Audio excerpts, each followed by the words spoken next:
Okay, so let me just do this. Okay, good afternoon. It's, what is it, the 20th of July? Yeah. Yep, 20th of July. It's 1600 in the afternoon, 2016. We're down in Hampton Beach. We're talking to Ed Lindstrom, a survivor of World War II, and this is part one. So I'm introducing Ed. Ed, how you doing? Okay. All right. So Yeah, this is a surprise visit. this is a surprise visit. Yeah, that's the way we do things around here. You know? Yeah. I But was just thinking about you, too. oh, is that right? Because I was saying, I wonder when I get, all of a sudden he's going to show up. That's right. That's kind of how we do things. Yeah. But so how I'd like to start is like what we discussed is just kind of when you were born and kind of take us up to about 1938 when you initially enlisted into the Navy with your brother. 1940. 1940. So what year were you born and where? September 20, 1920. I was born in the Bronx, New York City, Wow. up on 732 East 137th Street. Wow. And so, and that's where it was a Scandinavian area, like neighborhood. Yeah. And so we had a big family. Oh, And okay. I was one of about 10 of us. Really? Yes. Wow. And now where were you? The youngest, the oldest? No, or- I was in between. You were I in the was middle? Yeah, I could run it down. I had an older sister, Mildred, from my father's former marriage. Uh-huh. And he remarried my mother. And then from there was a situation that he also had his daughter, Mildred. And then with my family, with my mother, was Alfred, was the next to Mildred, and then my sister Ethel, and then was my brother George.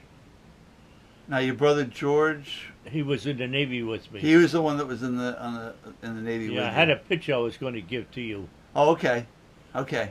Yeah. Yeah, he was the one. He and I enlisted together, Right. and so and then it went from then it came to myself, Edward, then my brother Arnie, my brother Walter, then my sister Doris, then my sister Madeline, Wow. and yeah, and then Bob came along. And Yeah. and he was the one, and then okay, and I don't know how you want to start going from there to when my mother died. She was about 38 years old. What year was that? Huh? What year was that? I'd have to look it up. How old again. were you when that Yeah, happened? because you figured I was only about 5, 6 years Oh, old. so it was early. She was 1925 or so, yeah? Yeah, Yeah. yeah, yeah. Because we lived right across from the Fort Morris Laundry. I remember that well. Oh, really? Yeah. Yeah, because I remember they used to have the horse-drawn wagons at that time, the laundry wagons, and we were out in the street hitching behind one of those one day, and the back of the wagon back thing came down on my head, How'd that feel? and I had a little cap on. So when I got home to my apartment there, up on the second floor, and when my mother pulled the cap off, my head was a bloody mess. Oh, jeez. Yeah. Ooh. Anyway, so I'm surprised that didn't leave with some more permanent damage. Yeah. It Well, may- it may have. Yeah.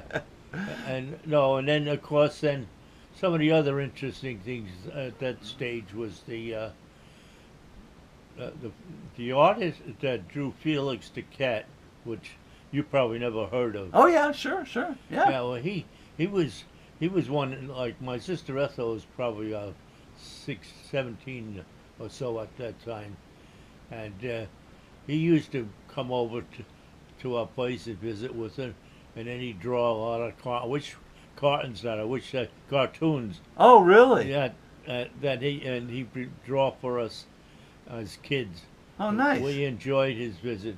Yeah. That was so that was a nice episode. Yeah. And then we had this other guy that also took a shine to Mildred, and he used to get us out of the house. He'd have a pocket full of dimes, and he'd throw them out the window out on the street there. So, and we'd be running around picking up all these dimes. Yeah. So these are some of the interesting Yeah. little things. That's one way to get a hold of your sister, right? Yeah. So let me ask you. Where did now you were in an orphanage?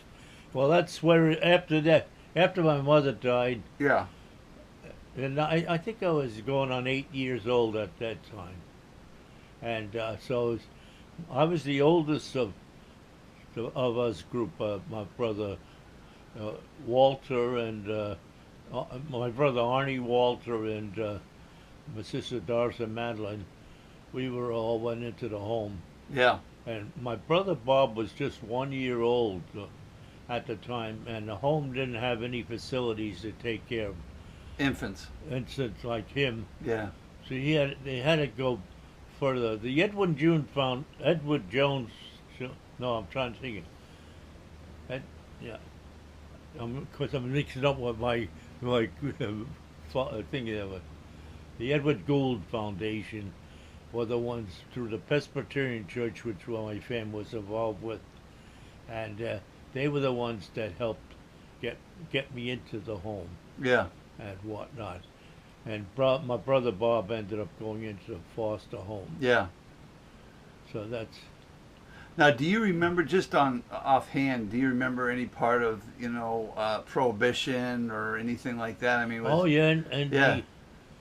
Because go back to the Depression and Yeah. things like that. What was the effect of the Depression on you? Well, being in an orphanage, we had a nice life. Yeah. Yeah, because when the drought hit the country out in the Midwest and everything, they had to slaughter a lot of animals, and a lot of the institutions benefited from this, like our Common Home for Children, where we were. It was a Swedish home, luckily, and they were really good at taking care of us. There was 50 girls and 50 boys, but a lot of we ate, so we had a real good, our body was taken care of really nice. Yeah. With us, the food they gave us, and then also with the drought, we had a lot of nice meats and everything. Yeah. Things you probably never heard of ragu. No. That was that was the animal's tails, and the meat on those bones was so delicious. And Really? yeah. Yeah. Wow. Okay. And so we ate well. Yeah. Yeah.